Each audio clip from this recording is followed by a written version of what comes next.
Hey there, welcome into the College Basketball Bracket Science YouTube channel and podcast network. I'm your host for today, and today we're going to be continuing our talks on the Feast Week. We have concluded the Maui Invitational, the Players Era Fest, the Battle for Atlantis Championship game will be today. On Friday, we're recording this about 10 a.m. on Friday, so it's going to be a quicker podcast because the last show, we talked about the opening matchups in Maui in the Players Era Festival, and then we did have some big, just regular games. We had the Fort Myers tip-off between Michigan State and North Carolina last night. We also had Duke and Arkansas playing in Chicago. So we're going to talk about these results, how these are impacting some things. Most importantly, the Kenpom rankings, what the newest Kenpom rankings are. There's a new number one team. It's one of these teams that you'll see on this opening thumbnail. So we're going to talk about that before previewing just the Friday slate. For today's show, we have a huge matchup starting at 12:30, so we want to get this out there quick. But other than that, Saturday is very slow as all these teams that are playing in the Players Era Festival, Maui, Battle for Atlantis, are all going to be traveling Saturday and Sunday, so there's nothing great until even Monday there's nothing good. But then Tuesday, we start the ACC-SEC Challenge, and the Big Ten actually starts conference play. So on Monday's show, the plan, it'll be late Monday, it'll release Tuesday morning, will be a reset of the conference power rankings. We're going to rank every Power 5 conference from 1 to 18 to 1 to 11 for the Big East, whatever, how many teams are in each conference. So be sure to come back for that one. And I think that's about it for the intro. Let's dive right into it and start talking about some of the results. But before we do, be sure to like and subscribe. Come back to the show. Follow us on Instagram and TikTok at Bracket Science with 2 S's. Follow us on Apple, Spotify, or if you're just a YouTube listener, we appreciate that too. All right, let's dive right into it. Going back to Wednesday, so this was 2 days ago, the Players Era Festival Championship game was between number 7 Michigan and number 12 Gonzaga. Absolute domination by Michigan. A 40-point victory, 101-61. Michigan just came out from the start, just looked fast, looked athletic. This team is really good. Yaxel Wendenborg was awesome in this game, 20 points, 11 rebounds. Gonzaga came in as the number one team in the country at Kenpom and the number one team at Torvik when you sort the data and you remove all preseason bias, who has been the two best teams in the country going into this game. It was Gonzaga and Michigan just dominated them. Incredible performance. Elliot Cadeau had 13 assists in this one. They looked like an all-around just awesome basketball team. Michigan moves up to number one at Kenpom now. They're also the number one defense in the country, which is not really Dusty May's forte, so that should tell you with a defense this good, Dusty May is known as more of an offensive coach. They're putting up 100 points a lot with the number one defense in the country as well. There's people saying, is Michigan the best team in the country? Arizona has the best resume in the country. Purdue has looked the part as preseason number one. I'm of the belief right now after this game against Gonzaga, people are saying Gonzaga's overrated. They're not overrated. They're a really good basketball team, and Michigan beat them by 40. I think Michigan's the best team in the country right now. They'll be number one in my rankings. That'll release on Saturday. Let's follow the Instagram, TikTok for that. Let's try and get through these somewhat quick. I'm not out on Gonzaga. This was just a unbelievable performance by Michigan. I'm still in on Gonzaga. They're still a top 5 team in KenPom right now. Still a top 10 team in my opinion. Let's talk about Maui. Let's go across the graphic here, where USC took down Arizona State 88-75 in the Maui championship game. Chad Baker-Mazara was really good in this one. USC also played without Rodney Rice, who might be their best or second best player, depending on him and Chad Baker-Mazara.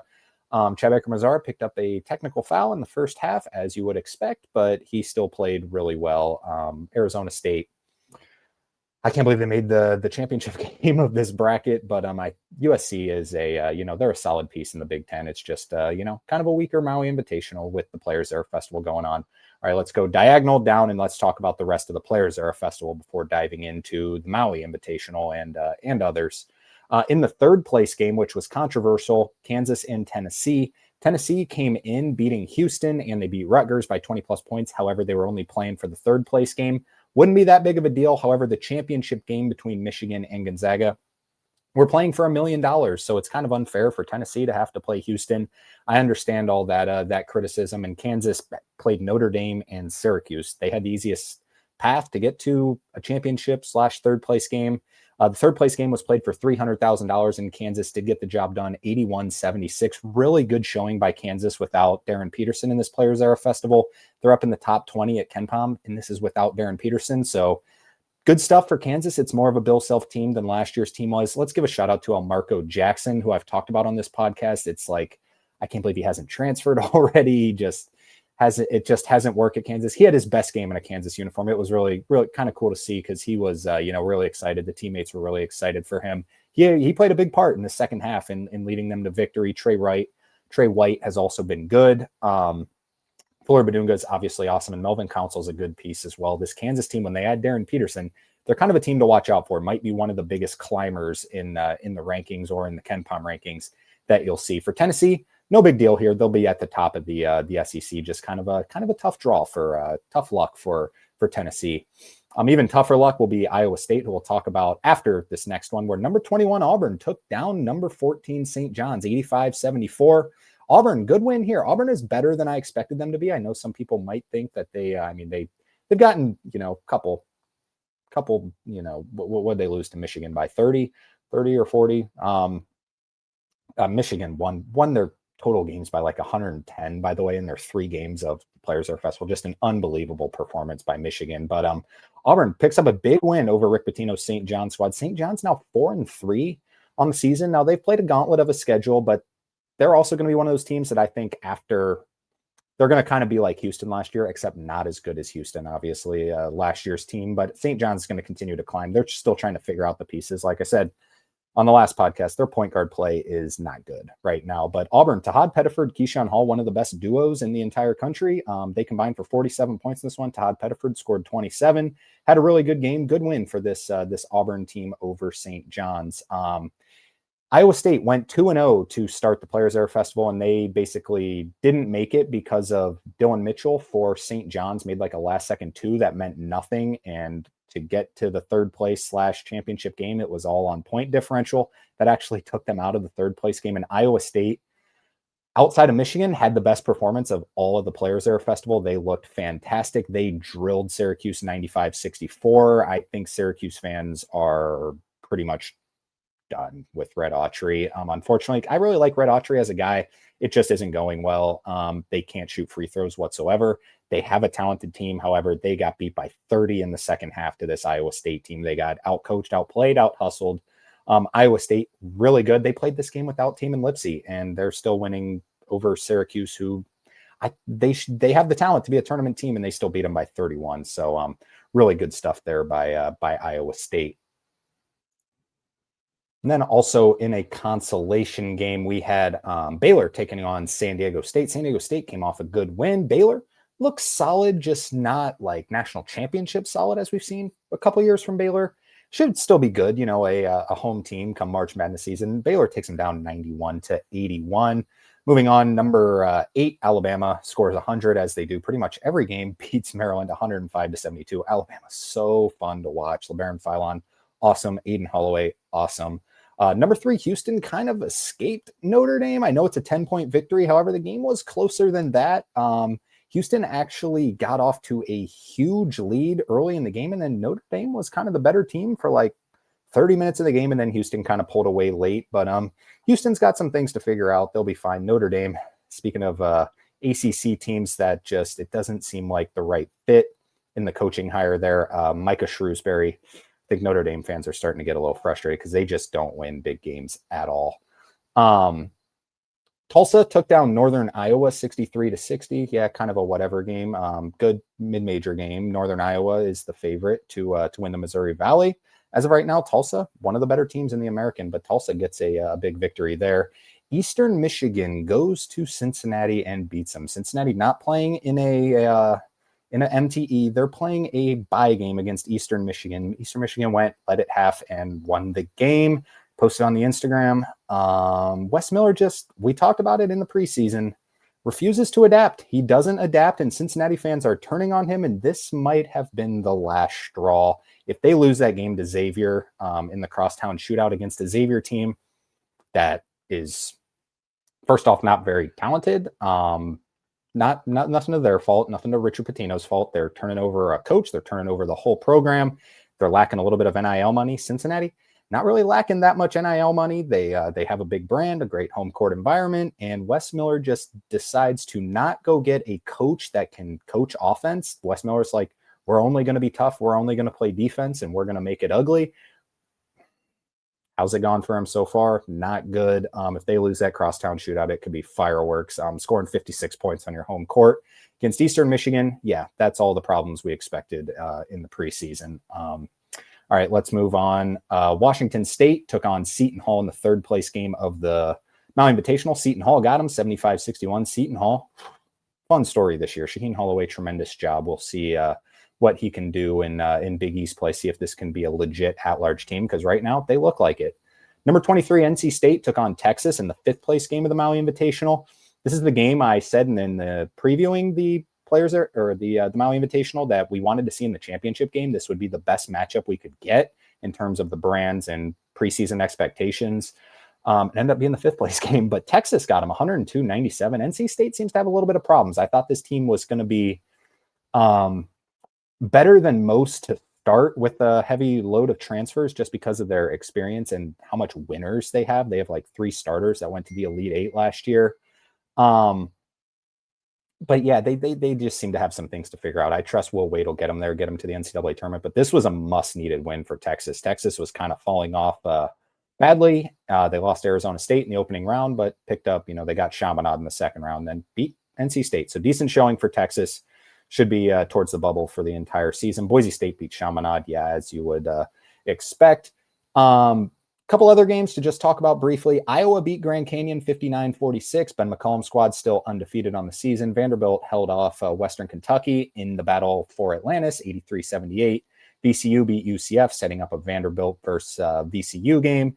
Virginia Tech beat Colorado State, and St. Mary's beat Wichita State, setting up a Virginia Tech versus St. Mary's semifinals, which will lead us into Thursday on Thanksgiving scoreboard. So we'll get to that battle for Atlantis here in a second, but let's talk about the big ones. Number 4, Duke, and number 21, Arkansas. Duke got them 80-71. Duke led big to start the game. Arkansas came back and kind of controlled the game, and then Duke is just quite frankly better. Not a lot of people talking about Duke that they might be like the most underrated number 4 team in the country I've ever seen, because if anyone were to put them number 1 in the country, I wouldn't hate it. This team is really good. They might have the best player in college basketball in Cam Boozer. He was absolutely awesome in this game. I don't have the exact stat line pulled up as a little bit on a time crunch here today over the Thanksgiving weekend, but absolutely spectacular performance by Cam Boozer. Caleb Foster also looked really good in this game for him at point guard. I said previously that I would like to see Caden Boozer get a little more minutes, but Caleb Foster was the guy. And in this game for Arkansas, just kind of the same old story. You're close, but don't get the win. We'll see what they can do in the SEC this year. Let's move over to the top. Number 11, Michigan State, and number 16, North Carolina, playing in Fort Myers. Michigan State, 74-58. What more can I say about Tom Izzo? I boosted Michigan State up just a ton. At some point, it's like everyone in the media were talking about looking at this Michigan State roster. It's like, it's not that great. It works though. It works. It's a bunch of Tom Izzo's guys. They just out-physicaled, out-coached Hubert Davis. Just a dominating performance. Michigan State's awesome yet again. I don't know I'm not even going to act like I know what this team's ceiling is, because I have no idea. That team last year's ceiling shouldn't have been very high, and they made the Elite Eight. The roster this year, it's Jeremy Fierce is awesome. Cohen Carr is making a big step. Jackson Kohler, one of the most underrated players in the country. That front court with Carson Cooper, absolutely awesome. Michigan State, I got them in like the top 6 right now of my rankings. So good for Michigan State. North Carolina, still not worried about them. This was a tough, kind of just a not so great matchup for them with physicality and with Hubert Davis being their coach. I'll say it. But Michigan State, great win. Story is there. In the Rady Children's Invitational, TCU beats number 10 Florida. Remember, TCU lost their opening night matchup to New Orleans, which seemed awful at first. However, New Orleans has been the biggest climber in Kenpom this season. They've been a lot better than people expected. Still not a good loss, but TCU has rebounded. They kept it really close. Maybe should have beaten Michigan, which I just said I think is the best team in the country now. And then they beat number 10 Florida. Florida was like a 13-point favorite in this game, 84-80. I think it's a little bit of the story about both. TCU is going to be better than we expect. I still think they're going to be towards the bubble. That New Orleans game is going to hang over their head for a while, probably going to be a quad 3 or quad 4 loss. But I think Florida also is a little bit of the story here. They've got some things to figure out. I think they're going to be fine. Todd Golden's a good coach. They just have to figure out this fit because it's a completely different team built-wise than last year's. On the other side of the bracket, Wisconsin versus Providence. Wisconsin dominates 104-83. Good showing here for Wisconsin. Nick Boyd went off in this game, had a career high. Providence, same old story with Kim English. I've said it a million times. I'm not going to keep just going off on him, but yeah, not a well-coached team in my opinion. A lot of talent, however, not off to a good start at all. Next up, moving on to the Players Era Festival, just a couple random Players Era Festival games. I'm not sure what the thought was behind them, but still a decent, kind of bubble-ish game, as crazy as it sounds, between Oregon and Creighton, two teams that always are in the NCAA tournament. Creighton gets them 76-66. Oregon's got some real problems this year, in my opinion. Creighton, not, just a roster turnover. We'll see what they can be. A game that flew completely under the radar, Oklahoma State and Northwestern. Northwestern favored in this game. Oklahoma State and Steve Lutz beats them 86-81. Oklahoma State is undefeated on the season. They're in my top 40 of my rankings right now. Watch out for Oklahoma State. Now, in the battle for Atlantis, these semifinal games we talked about, Vanderbilt beat up on VCU. Vanderbilt is so fun this year. Watch Vanderbilt basketball. They got a good one with St. Mary's, who beat Virginia Tech. We'll preview that game here in a little bit. St. Mary's did beat Virginia Tech 77-66. Colorado State beat Wichita State in the consolation game, and UCF beat Western Kentucky in overtime in the consolation game as well. Moving over, BYU and Miami in the ESPN Events Invitational. BYU took them down 72-62. A little curious to see what Miami can be. I think they're going to be towards the bubble all season long, but BYU is a national championship contender, so good win there. Georgetown loses to Dayton in overtime. Dayton choked this game away in regulation. Georgetown finished on a 16-2 run, but Dayton still got them in overtime. Good win for the Flyers there. Ole Miss loses to Utah. First big win for Utah in Alex Jensen, in the Alex Jensen era. A little bit concerned about Ole Miss. I was higher on them than most coming into the season, but they lost to Iowa. No harm, no foul. Losing to Utah, we'll see. I love Chris Beard as a coach. I think he'll get them there. One of my bold predictions in the preseason, which are actually doing pretty well. I had a couple that are maybe gonna be okay, but the one that is a swing and a miss, I said Ole Miss would make the Sweet 16 in 2 straight years this year. Not looking good. Not looking off to a great start there. A really fun game that flew kind of under the radar as well. St. Louis took on Santa Clara in a good mid-major game. Both teams undefeated coming in. St. Louis beat them late in the game with a last couple second shot, 71-70. Fun one there. And then Stanford beat Minnesota on the other side, 72-68. Watch out for Stanford and Kyle Smith. The ACC in general has done really well for itself to start this season. And then Colorado beat San Francisco. Nevada lost to Washington, and just another random Players Era Festival game. UNLV played Rutgers, where Rutgers got them. Rough start for Josh Pastner and company. All right, we're going to take a quick break. Then we're going to talk about the Kenpom rankings as affected by these results right here. We'll be right back. For those who don't know, I have a severe addiction to finding the best deals on Amazon, specifically college gear. It is my go-to for the holiday season, whether it is hoodies, long sleeves, or even t-shirts. I decided to put all these great deals that I personally find on my Amazon storefront. For the Bracket Science fans that don't want to spend a lot on college gear, this is the place for you. Take a look at our brand new storefront. The link is in the description. Even hit the follow button on there so you don't miss a great deal. Alrighty, so once again, we're only going to talk Friday games. There's nothing good on Saturday, Sunday, or Monday. So we're going to have, once again, a Monday show on Monday talking about the conference power rankings. And then actually at the end of the week, next week, probably on Friday morning, we're going to do more of a mid-major appeal one where we're going to talk about predictions for every conference in the, now that we kind of have a feel of specific teams. But so we're only going to talk about Friday. We do have 2 graphics for 16 games to watch. Starting with VCU and Virginia Tech in the battle for Atlantis. Third place game. VCU favored by 2.5 in this one. This one's starting actually 9 minutes ago as it's 10:39. This one started at 10:30 on ESPN2. Really early tip there. But the game of the day, 12:30 on Fox. UConn, the number 5 team in the country, taking on number 13 Illinois. I don't know if Terrace Reed is playing. I haven't looked. We'll see if Tomislava Visic can be, kind of returning to form and being healthy. This game is played at Madison Square Garden, so it'll be a heavily favored UConn fan base. But Illinois also has a really good fan base there. Only a 2.5 point favorite is UConn in this game. Seems like a weird sort of little trap number. if I say so myself, because you would think it would be a little bit bigger, but wait and see on Terrace Reed. It might have already came out. I just forgot to look. But in the Battle for Atlantis championship game, a really, really good one. 1 o'clock ESPN2, number 24, Vanderbilt and St. Mary's, a rematch of the round of 64 game last year, where St. Mary's was a 7 seed, Vanderbilt was a 10 seed. St. Mary's, this was a really good basketball game, escaped that game. I'm in a really low scoring for it. It was like 49-46 or something, wasn't it? It was ugly, or maybe 59-56. I don't know, but St. Mary's moved on. Vanderbilt is favored by 3.5 in this game. We'll see. St. Mary's has been scoring the ball better this year. Vanderbilt, one of the best offenses in the country. In fact, top 10 over at Kenpom. Oklahoma plays Marquette at 2 o'clock on NBC. Oklahoma favored by 1.5 in this game. Oh, by the way, I should mention, for those wondering, we are going to do the Kenpom rankings after these games to watch. This game will be played in Chicago at Credit Union. Oklahoma favored by 1.5, although Marquette's favored by 1 at Kenpom right now. That just kind of tells you Marquette's situation right now. Now, Oklahoma hasn't been great to start the season either, but Marquette's been bad. I lean Oklahoma in this game. 2 o'clock NBC, 2 o'clock on True TV.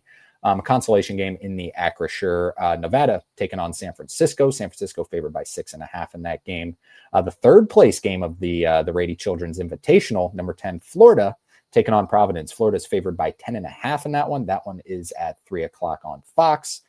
Florida has things figured out. Providence, poorly coached. I'm going to say it, and I'm going to say it over and over again. So, 10.5 feels like a lot of points, but staying away from it. I'm never betting another game of a poorly coached team, because Providence has a lot of talent, but not a very good coach. So we'll see. 4:30 on True TV, the championship game of one of the Acrisure tournaments, as there's a million of them, the Holiday Classic, Washington and Colorado. Washington favored by 4.5 in this game under Danny Sprinkle. Colorado off to a good start as well. I don't believe they have lost yet.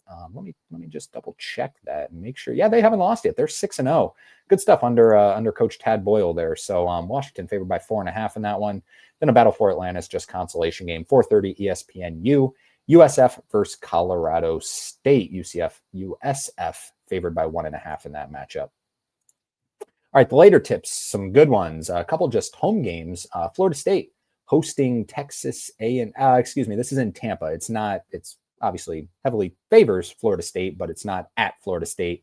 Florida State only favored by 1.5 in this game. This game's at 5 o'clock on ESPN2 over Texas A&M.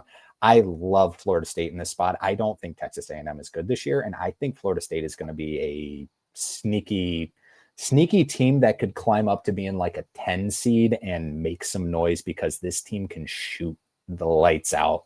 And Luke Laux has done a good job. He obviously had a thought in the transfer portal, in the recruiting process, to go get shooters, and it's worked so far. I think Florida State is in a good position to beat up on Texas A&M in this one.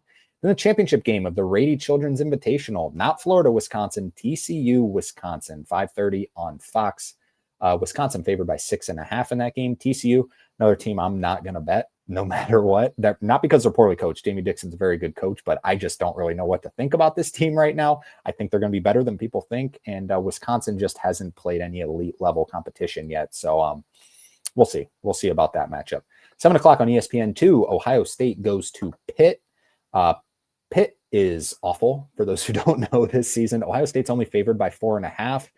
Pitt's home court environment, they're not like awful. They're 98th at Kenpom right now. They're almost outside of the top 100, but they are bad. They just lost a home game to Quinnipiac.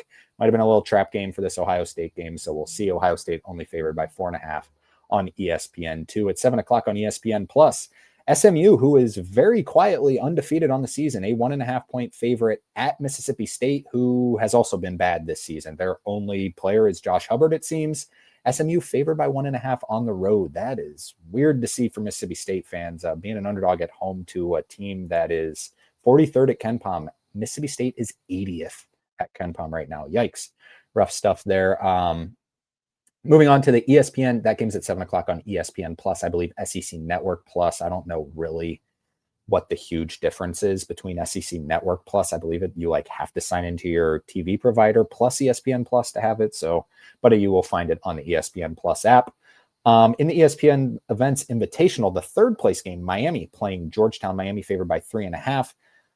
Two teams that, I got really high on Georgetown. However, they're still not ranked high at Kenpom. I'm not sure why. They're 83rd at Kenpom. That's kind of disrespectful, if you ask me. Beat Clemson, beat Maryland at Maryland. They did start the season 82, and they're now down to what I just say they were. They went from 82 to 83. They've gotten worse at Kenpom, starting off the season as good as they've been. That is weird stuff. So we'll see about this Georgetown Miami team, two teams that maybe could be on the bubble, maybe could sneak out of the bubble conversation on either side. We'll see. 7 o'clock, True TV, Stanford and St. Louis in the Acrisure Invitational Championship. Stanford, Kyle Smith, watch out for him. Not a bad team. St. Louis got Ravi Avila, still they're favored by 4.5 in that one. In the ESPN Events Invitational Championship, number 9 BYU and Dayton. Dayton, sneaky team in the A10. I guess you can't really say Dayton sneaky because they're always good and they have a bunch of resources, but they got a chance of being an at-large team. They got a great opportunity here against AJ DeManza and BYU. That's at 9 o'clock, 9:30 on ESPN. At 9:30 on True TV, Minnesota and Santa Clara. Santa Clara favored by 3.5 in this one. This is the third place game of the Acrisure Invitational. All right, before heading out of here, let's talk about the updated Kenpom rankings. So as you can see, there is a new team at number 1. It is Michigan with the number 1 defense in the country. And I can argue their offense is even better. So far this season, they've scored 121 points against Oakland, who hung with Purdue. So scored 85 points against Wake Forest. They scored only 67 against TCU, so that might lower it a little bit. Maybe credit to TCU, might be better than you think. Scored 86 against Middle Tennessee, 94 against San Diego State, who has one of the best defenses every season, 102 against Auburn, and 101 against Gonzaga. That's absolutely incredible. Whatever Dusty May's message was after the Wake Forest and TCU game that had people thinking this team might be a little bit overrated, maybe they were overrated in the preseason, I'll raise my hand. That was myself. Whatever he said worked, and it has been just absolutely phenomenal from then. Purdue number 1, Michigan number 1, Purdue number 2 in the country with the number 1 offense in the country. If there is a season, I know it's always a big talking point. Since 2000, the Big Ten has never won a national championship. Since that 2000 Michigan State squad, this seems to be their best chance. Michigan, Purdue, Michigan State, who we talked about, who was awesome, Illinois, right there in the conversation. Maybe Indiana. I don't want to get too far ahead, but Indiana looks really good too. And Iowa and Ben McCollum has won a bunch of national championships at the D2 level. So we'll see. This Big Ten conference is really good. Duke is at number 3. Iowa State all the way up at number 4, and they've been playing a lot of games without Team and Lipsy. They played the last, 2 games without Team and Lipsy. They're awesome. They've drilled Mississippi State. They beat St. John's. They drilled Creighton and drilled Syracuse. They're off to a really good start to the season.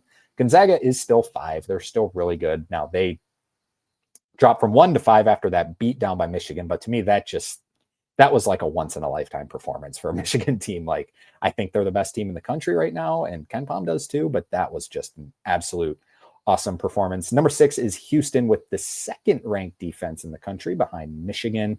Louisville at 7, BYU at 8, Arizona at 9 feels low to me. They have the best resume in the country, but they start off a little lower. There is still preseason bias included, although it's slowly going away. Kentucky's still top 10 at Kenpom. Kentucky fans are kind of freaking out right now, and they have a little bit of a reason to, but they're still going to be fine. UConn's at 11, Alabama at 12.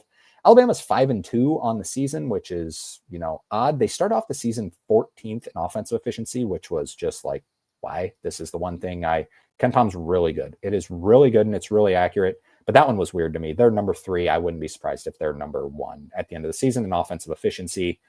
Illinois at 13, Tennessee at 14, Michigan State still at 15. They were ranked low to start the season, specifically on offense, but they've climbed up to 37th in offensive efficiency. Just Tom Izzo, what can you say? Awesome job. Florida is starting to drop. They're down to 16. I believe they started the season at 2. Let me check. I think they started the season at 2. They started the season at 2, and they are down to 16 right now. St. John's down to 17. Vanderbilt still hanging around that top 20 spot at 18. Kansas is up into the top 20 at 19 without Darren Peterson right now. Wisconsin is at 20. Indiana, watch out for the Hoosiers at 21. We talked about them on the last podcast. They've been really good. Iowa, Ben McCollum at 22. God, what a great coach. 23 is Texas Tech, who has dropped. Oh, man. Grant McCaslin has never not beat, or maybe, what is it? 8 years in a row. Has surpassed his preseason Kenpom ranking. They were 12th to start the season, now 23rd. The streak is in jeopardy. See what Grant McCaslin can do. St. Mary's up at 24 after completely flipping the roster because Randy Bennett. Also awesome. Auburn's at 25, has done good for themselves under Stephen Pearl. Baylor at 26, USC's up to 27. Utah State, I think they're the best team in the Mountain West right now. Utah State, God, I underrated them in the preseason as I do every year, but they're looking really good. Brad Brownell and Clemson up at 29. Ohio State and Jake Diebler up at 30. NC State at 31. North Carolina 32. Missouri 33. Not a lot of people talk about Missouri. Haven't played any real high-level matchups. They will get Kansas here in a couple weeks, so that'll be a fun one. Good rivalry game there. And then we got UCLA, who has kind of dropped off a lot to 34. They started off the season at 10. They've dropped 24 spots to 34. Then Arkansas just kind of hanging on for dear life at 35. Now, if I were to ask you, now Arkansas will get Louisville and a chance to move up. They started the season 29, so haven't dropped completely, but obviously Kenpom just a little lower on Arkansas than most. Now, if I were to ask you, the next three teams are all power conference teams that are in Kenpom, 36, 37, 38. I bet you wouldn't guess Wake Forest at 36, LSU at 37. How about Matt McMahon? Now, they haven't played anyone either. In Georgia, under Mike White at 38. LSU and Georgia were picked pretty much third to last and second to last in every preseason poll and in the SEC, just in front of South Carolina, and they've done pretty well for themselves. So, some coaches that are kind of getting a maybe a potential rebound year. We'll see what happens when they play some elite level competition. All right, that's going to do it for the show today. Kind of a quick one, just tried to keep it under 30 minutes. Once again, a little bit on a time crunch. Hopefully everyone's able to, tune in over Thanksgiving week. Hopefully everyone had a great Thanksgiving. And once again, we will come back on, what did I say? What's today? Friday. We'll be back Monday night, which will release early Tuesday morning, where we're going to do the conference power rankings, all the Power Five. And we'll probably talk, A10, Mountain West. The A10 is really good this year. They could be a 3-bid A10 dream is alive. The Mountain West is also way down. We'll talk about a little bit of the conference rankings in general, like the ACC climbing this year. The Big East is way down. So we'll talk a little bit about that and where they rank analytically. So be sure to come back for that. Hit the like and subscribe button. Turn on the post notifications so you stay up to date on the college basketball season. And follow us on Instagram and TikTok at Bracket Science with 2 S's. We'll talk to you again on Monday. Enjoy the rest of the holiday weekend. Till then, take care.